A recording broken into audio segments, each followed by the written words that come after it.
un exposé de mon ami Drieux Godefriedi, oui, ami. C'est une formule.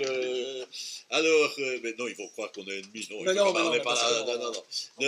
Nous sommes des amis très vivants. Alors, bref, sans transition supplémentaire, tu as la parole, Drieux, je t'en prie. Donc, bonjour, mesdames et messieurs, bonjour à tous. Visiblement, il y a une grande intimité entre la plupart des orateurs et monsieur Kouloubaritsis. Je ne sais pas si mon micro est branché. Ah non, voilà, maintenant il est branché. Moi, je n'ai pas eu la chance d'avoir monsieur Kouloubaritsis comme professeur à l'université, n'ayant pas fait mes études de philosophie à l'ULB, mais nonobstant, je peux tout de même me revendiquer d'un élément de familiarité, c'est que j'ai découvert la philosophie de l'Antiquité par l'intermédiaire des écrits du professeur Kouloubaritsis, qui non seulement m'a donc communiqué de ce fait une partie de la connaissance stupéfiante qu'il a de cette période de la philosophie, mais qui m'a réellement donné le goût de la philosophie de l'Antiquité, et je ne pense pas que j'aurais fait un doctorat en philosophie après mes études de droit, si effectivement je n'avais pas été initié en quelque façon à la philosophie grecque par le professeur Kouloubaritsis, qui ne me connaît pas du tout, qui ne m'a jamais rencontré à part quelques échanges de mails avant cette journée, et donc je tenais à le lui dire. Alors j'ai effectivement pris connaissance avec beaucoup d'intérêt des 1200 pages de cet ouvrage donc, qui s'appelle « La philosophie face à la question de la complexité », qui, un peu à l'instar de ce que j'avais lu effectivement il y a quelques années sur la philosophie de l'Antiquité, est finalement d'un abord assez commode et nous permet de voyager à travers, je dirais, toute la philosophie occidentale, très au-delà naturellement de la philosophie de l'Antiquité. Alors, une petite remarque technique au passage, moi, on m'a dit une demi-heure, donc en tant que libéral, j'aime les règles, donc je vais faire un exposé qui durera exactement une demi-heure, je vous le dis par avance. Alors, ce que j'ai trouvé intéressant, je dirais, dans la philosophie... Sinon, je te coupe. Oui, pas de problème, tu peux m'arracher le micro.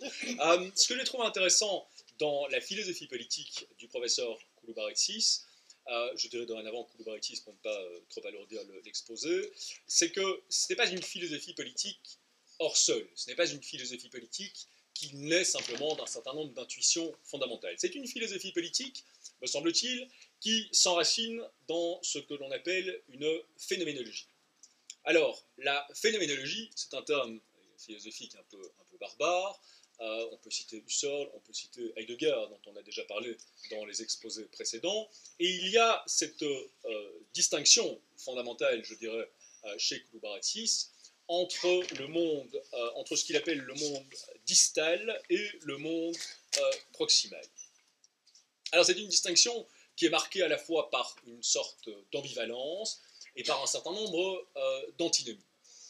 L'ambivalence fondamentale, c'est qu'on peut envisager cette distinction entre ce qui nous est proche, pour parler en français clair, et ce qui nous est plus lointain, à la fois dans des termes purement spatio-temporels, et également dans des termes relationnels. Et selon qu'on l'envisage dans un sens ou dans l'autre, ce qui est distant dans un sens ne le sera pas nécessairement dans l'autre.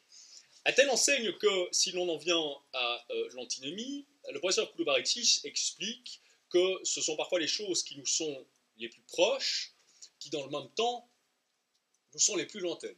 Et les exemples qui sont cités sont notre propre inconscient, la matière.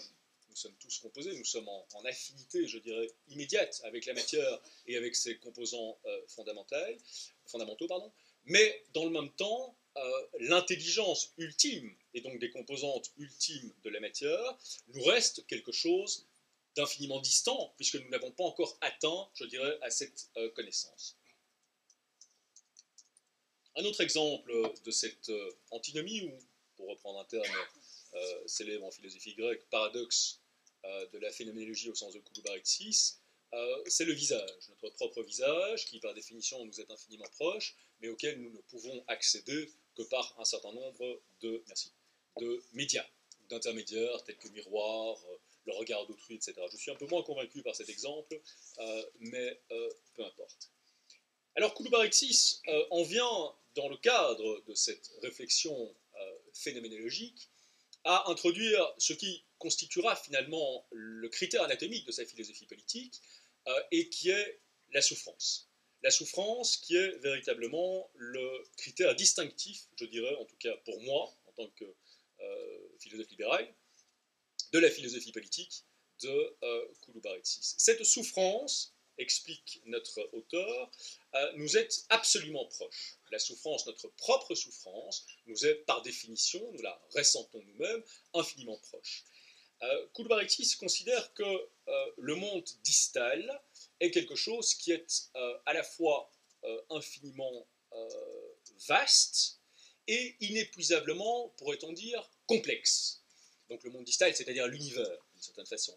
Et que donc la seule manière, vous me corrigez, vous n'hésitez pas à m'interrompre si je viole votre pensée en aucune façon, et donc la seule façon pour nous d'évoluer finalement dans cet univers à la fois infiniment vaste et infiniment complexe, y compris dans ce qu'il est de plus proche, y compris simplement quand je vous parle ici, c'est d'élaborer ou de générer, c'est la réflexion énologique de Coulibaly-Tsis, pour reprendre ce terme, dont je dois avouer que je l'ai découvert dans la pensée de Coulibaly-Tsis, je ne le connaissais pas.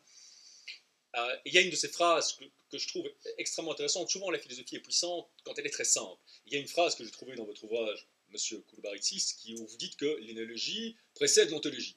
Alors, ça pourrait juste être un slogan, mais en fait, il y a quelque chose de vraiment très puissant, je trouve, dans cette phrase, et d'assez stimulant sur le plan intellectuel.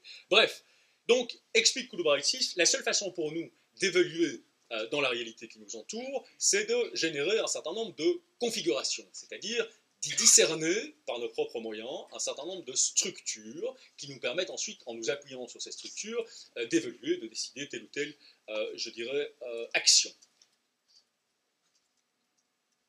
Alors Coulibaly-Tsis explique que c'est de la réalité, finalement, cette question de la réalité, c'est une des questions fondamentales de la philosophie.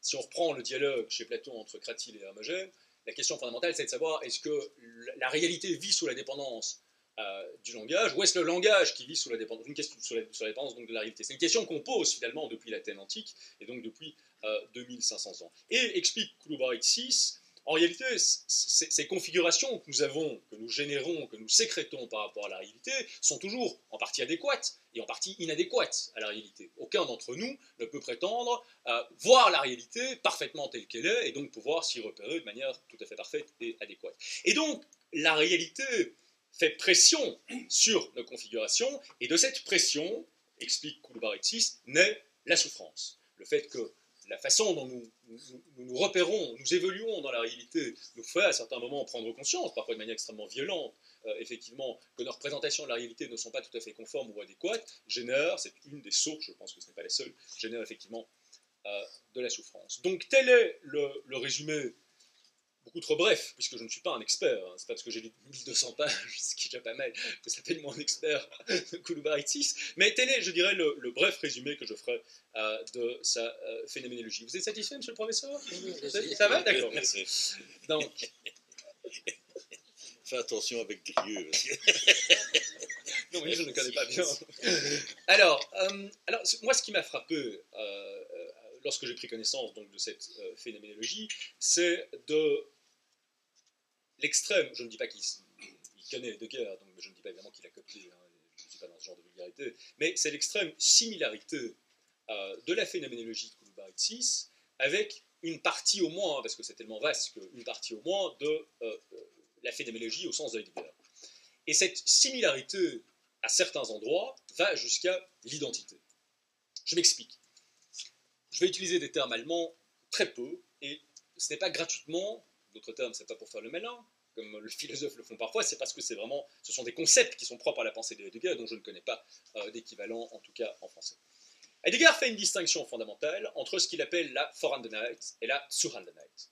Alors c'est quoi cette distinction? Eh bien, c'est la distinction entre ce qui est disponible pour notre main, donc c'est-à-dire moi, la pièce ici qui est en face de moi, toute chose qui s'y trouve est disponible pour ma main, c'est la Vorhandenheit.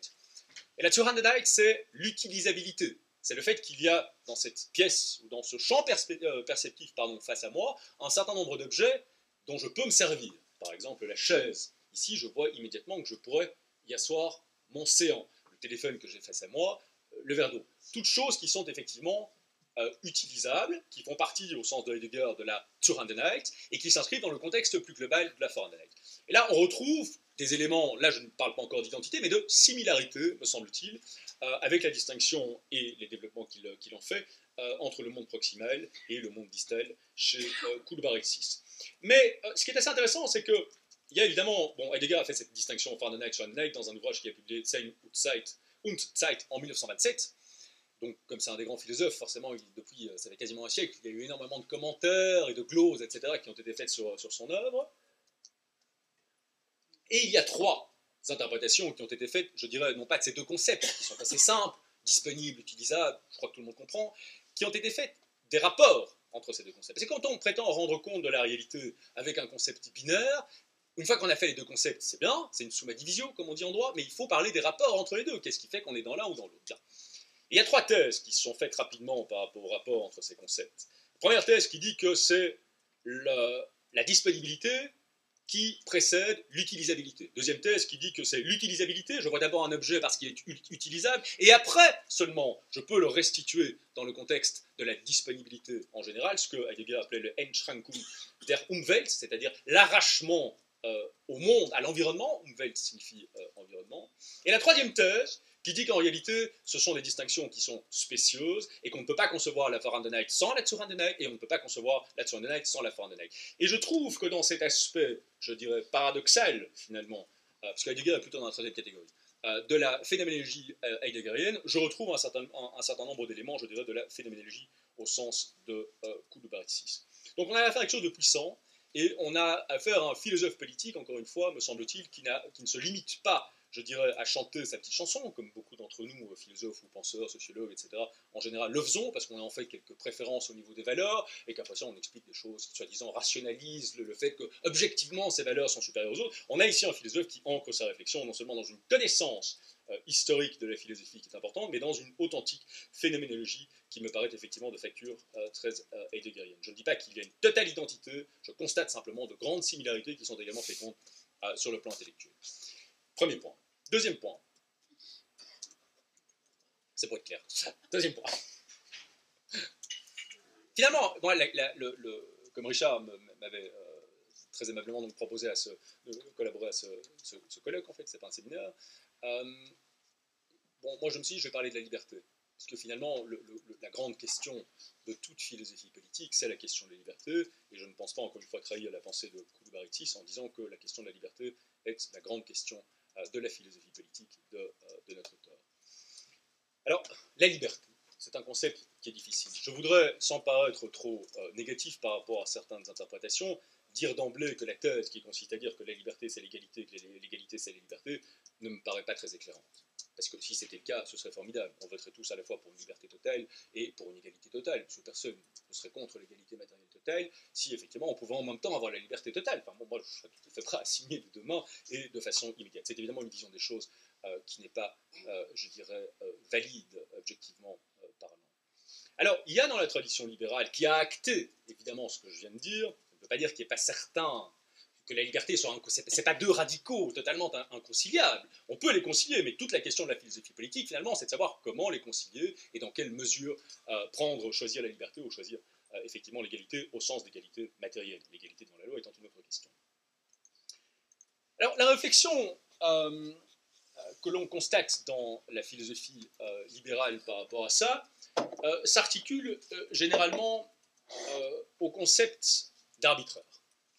On considère dans la tradition libérale que l'individu qui est soumis à la volonté arbitraire d'autrui n'est pas libre.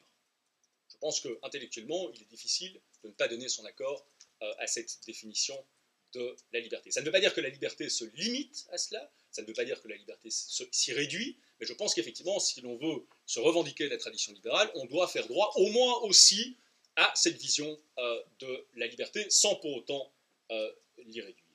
Ce qui est assez intéressant, c'est que dans une section de son ouvrage qui est intitulé La découverte, je crois, de mémoire de la liberté, Coolbarexis prouve d'abord que sa connaissance de la philosophie de l'Antiquité est non seulement vaste, mais extrêmement pénétrante. M. Coolbarexis parle notamment du concept d'isonomie. En fait, bon, la liberté n'est pas consubstantielle à l'humanité. Il y a beaucoup de gens qui, dans l'histoire de l'humanité, de peuplades, et encore très récemment, qui n'ont pas connu du tout. Il y a toujours un niveau incompressible de base de liberté. On ne peut pas intervenir jusqu'à présent, en tout cas dans l'esprit des gens, donc il y a toujours un tout petit peu de liberté. Mais il y a de nombreuses organisations politiques dans lesquelles la liberté était complètement absente. Il explique, Kouloubarakis, que, en définitive, la liberté fut inventée par les Grecs. Il ne dit pas ça parce qu'il est grec, mais il se trouve que, en l'occurrence, ce sont les Grecs qui ont effectivement inventé, sur le plan politique, la liberté, avec ce concept d'isonomie. Nous sommes au 5e siècle avant Jésus-Christ, nous sommes plus particulièrement à Athènes, et là où je vous disais qu'on sent une connaissance véritable de ces concepts grecs, c'est que M. Kouloubarakis définit l'isonomie comme étant l'égalité devant la loi. Ce faisant, il le sait, il se met en contradiction avec un grand nombre d'auteurs contemporains, un très grand nombre d'auteurs contemporains, qui définissent l'isonomie comme l'égalité des droits politiques, et des seuls droits politiques, alors que l'isos nomos signifie littéralement égalité des droits en général, et pas simplement des droits politiques. Il a bien évidemment raison, on peut le montrer avec un certain nombre d'arguments textuels très simples, notamment Thucydide. Quand Thucydide parle de l'égalité des droits politiques, il parle de l'isonomie politique, il qualifie l'isonomie. Or, que si l'isonomie désignait l'égalité des droits politiques, ben, il ne faudrait pas la qualifier de politique quand on parle des droits politiques, par définition. Et donc il a parfaitement raison. Avec cette invention, Clisthène, Périclès, Solon, Solon, il n'y a pas encore l'isonomie. Je pense que l'isonomie est juste postérieure à Solon. Il fait, dans sa poésie, il parle de la chose isonomie, mais il n'utilise pas encore le terme isonomie. Je pense qu'il se revendique de l'eunomie spartiate, mais sur le fond, en gros, ça revient au même. Avec cette invention de l'égalité devant la loi, le fait que quelle que soit votre condition de départ, de richesse ou d'extraction raciale ou sociale, vous avez exactement les mêmes droits et les mêmes devoirs, on invente effectivement, dans le cadre de la civilisation occidentale, la liberté au sens où nous l'entendons. Alors il a parfaitement raison. Jusqu'à ce point, encore une fois, je suis en accord tout à fait parfait avec lui. Après ça, il y a une grande divergence au sein de la pensée libérale entre ceux qui considèrent qu'en gros, la liberté n'est conciliable qu'avec l'égalité des droits, ce qu'on appelle aussi l'égalité formelle, et que si on essaye d'imposer en plus de cela l'égalité matérielle, on perdra de manière presque proportionnée en liberté ce qu'on va gagner en égalité matérielle. Alors, le grand auteur, en tout cas au XXe siècle, qui a soutenu, je pense avec un brio sans comparaison possible, cette thèse, Richard l'aura reconnu, c'est évidemment Hayek. Donc il l'avait pas reconnu. C'est évidemment Hayek. Hayek a soutenu cette idée, notamment dans son ouvrage, pas séminal, parce que c'est pas le premier, mais enfin un des plus importants, je dirais, sur le plan de la philosophie politique, qui est La Constitution de la liberté, qu'il a publié en 1960. Dans cet ouvrage, Hayek explique que, pour reprendre la distinction liberté formelle, liberté réelle, qu'il emprunte notamment à Hegel, la liberté au sens réel, donc au sens des moyens financiers dont on dispose, ne peut pas intervenir dans la définition de la liberté en général. Donc, en d'autres termes, il oppose la liberté formelle, égalité des droits, à la liberté réelle. Et pour lui, si l'on s'engage dans le chemin d'une égalisation des conditions matérielles d'existence, eh bien, on finira avec le socialisme, au moins la social-démocratie, voire carrément le planisme, et en tout cas, nous perdrons notre liberté. Et donc, l'affirmation ici, il faut bien le comprendre, dans la Constitution de la liberté, c'est les pages 131 et suivants, enfin pour ceux qui ont les pages 17 aussi, qui ont l'édition originale, l'affirmation d'Hayek n'est pas simplement une affirmation politique. Il n'explique pas qu'il n'est pas souhaitable d'eux. Il explique que conceptuellement, la liberté doit être limitée à l'égalité des droits, c'est-à-dire à l'égalité au sens formel. Telle est la prétention, donc conceptuelle, donc on peut la discuter, je dirais, de manière objective, que professe Hayek. Je suis désolé, j'ai légèrement enrhumé, raison pour laquelle je bois de l'eau d'une manière peu fréquente. Bien. Alors, ce qui est assez intéressant, c'est que Kouloubarakis, lui, s'inscrit dans une perspective totalement différente. Il explique qu'il n'y a pas de liberté sans un minimum de sécurité économique, voire que c'est une sorte d'imposture ou de mascarade de prétendre qu'on peut être libre et vivre dans des conditions de pauvreté les plus abjectes. Donc lui, très clairement, et on va approfondir ça un peu plus tard, tente une synthèse, ou nous invite à tenter la synthèse, je dirais, à la fois de la liberté au sens formel et de la liberté au sens réel. Donc on a là deux thèses, donc il ne faut pas se cacher, puisqu'on a affaire à deux philosophes, Hayek est un juriste qui est un économiste, mais c'est aussi un philosophe libéraux. Kouloubarakis, je le rangerai tout de même dans cette catégorie, je ne pense pas qu'il m'en voudrait. Je ne sais pas. D'accord. voilà deux philosophes qui défendent, en tout cas conceptuellement, sur la question de la liberté, deux thèses qui sont antinomiques. Alors, je vais vous le dire très sincèrement, même si je pense que nous devons, en gros, la grammaire actuelle du libéralisme à un penseur comme Hayek, je partage le point de vue de Kouloubaridis.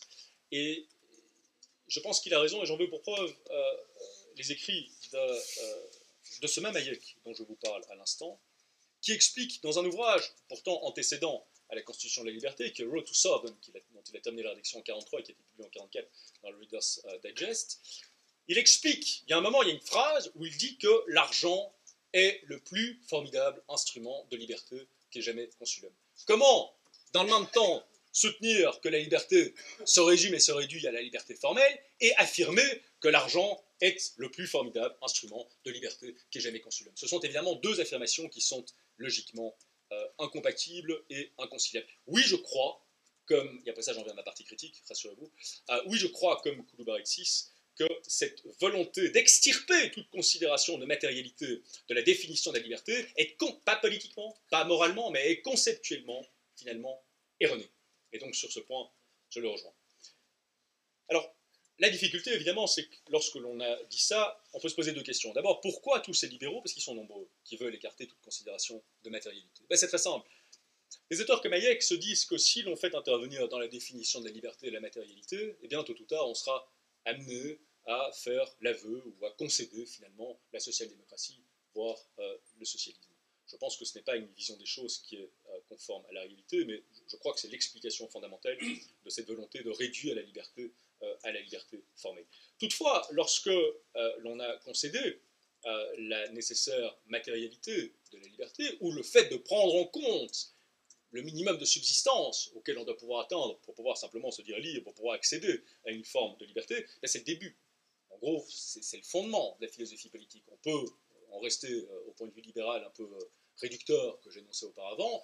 Si on le dépasse, on est au fondement. Parce que la question, évidemment, n'est pas de dire que la liberté c'est l'égalité, l'égalité c'est la liberté, au sens de l'égalité matérielle. La question, c'est de savoir dans quelle proportion et dans quelle mesure on peut concilier ces deux impératifs et dans quelle mesure il est souhaitable d'aller dans telle ou telle direction. Je vous le dis directement, je ne crois pas qu'on puisse répondre à cette question de manière objective, on ne peut qu'y répondre en valeur. Et je pense que la pire des façons d'envisager en philosophie politique cette question, c'est d'en nier la nécessité et donc d'en nier la réalité.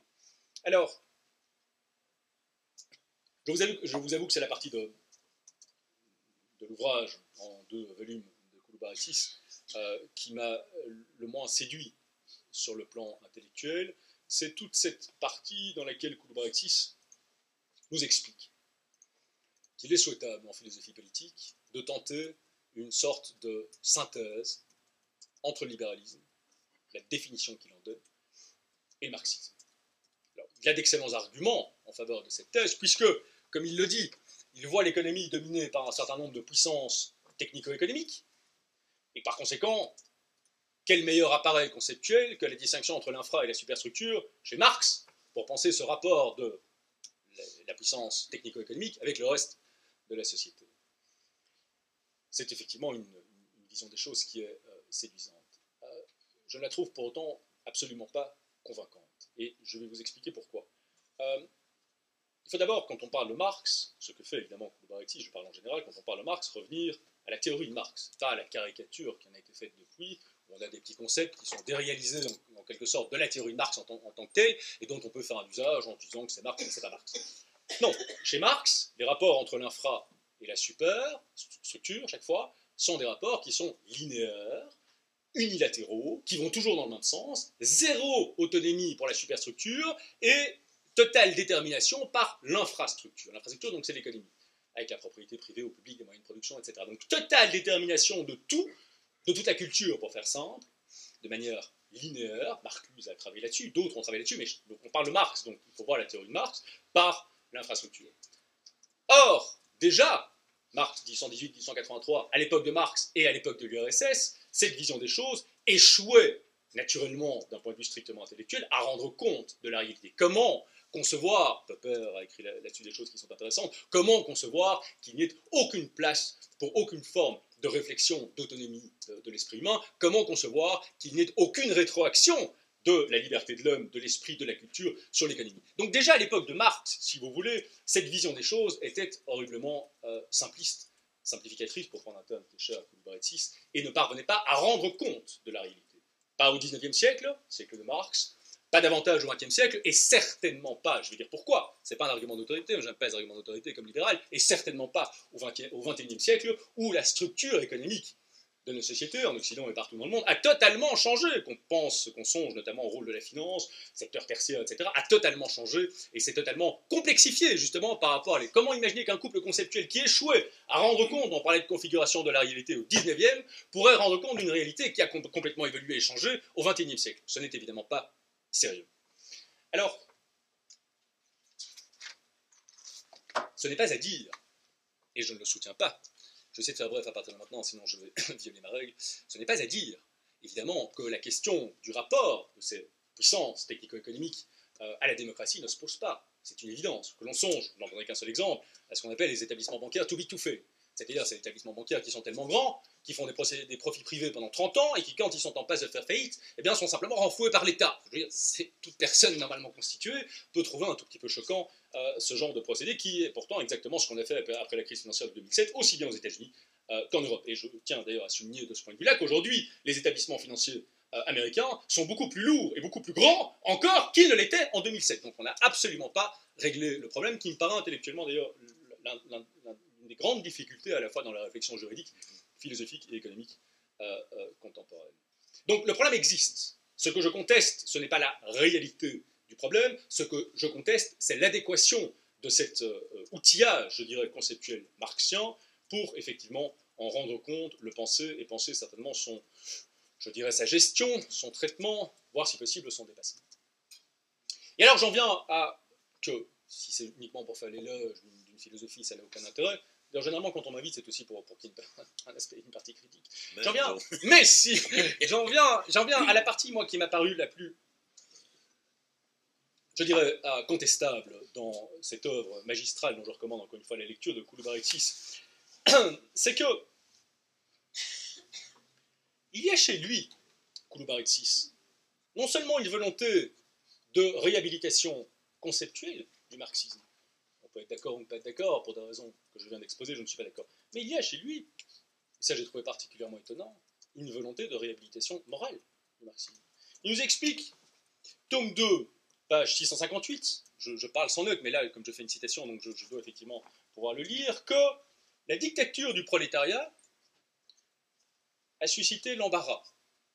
Je voudrais quand même rappeler que ce qu'on appelle ici l'embarras, c'est 100 millions de morts. Donc le communisme, la dictature du prolétariat, en pratique, la fameuse praxis dont Coulibaly-Cis parle, c'est effectivement 100 millions de morts. Donc c'est effectivement un embarras assez important. Et alors, il nous explique également, dans le paragraphe suivant, donc, que la dictature du prolétariat donc, a suscité cet embarras, en dépit de la promotion sociale exceptionnelle qu'il permit.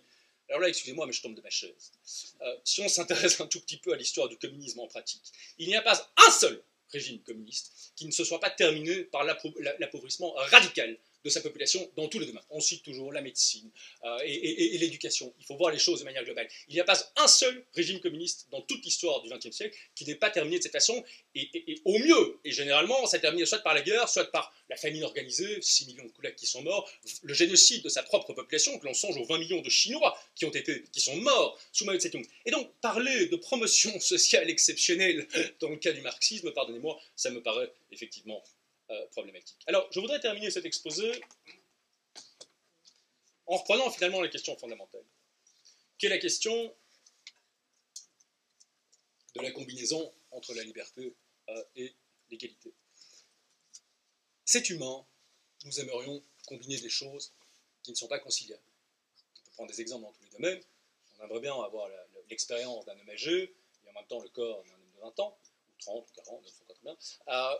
C'est formidable. Donc, il en va également ainsi de la liberté et de l'égalité. Moi, je n'ai évidemment pas de solution dans un exposé qui va finalement en fait 35 minutes. Je n'ai évidemment pas de solution pour concilier, ce serait horriblement prétentieux de vous dire voilà exactement ce qu'il faut faire. Ce que mon intuition fondamentale, en tout cas, je ne dis pas que je le sais, parce que c'est un mensonge, ce ne serait pas vrai, mais mon intuition fondamentale, c'est que c'est très simple, en fait. À la base, il y a ces deux libertés qui véritablement sont les deux pôles de toute réflexion politique, au sens large, et certainement en philosophie politique, qui sont la liberté et l'égalité.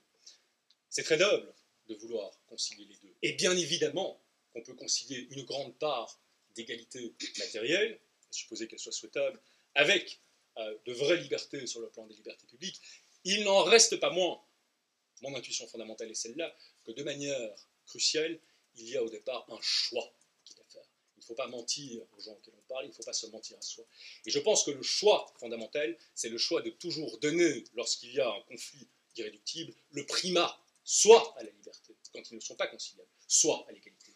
Et je pense pour ma part que dans toute la tradition libérale, jusqu'à nos jours, et c'est certainement mon cas, lorsqu'il y a un conflit irréductible entre les deux, un penseur libéral fera toujours le choix de la liberté. Je vous remercie.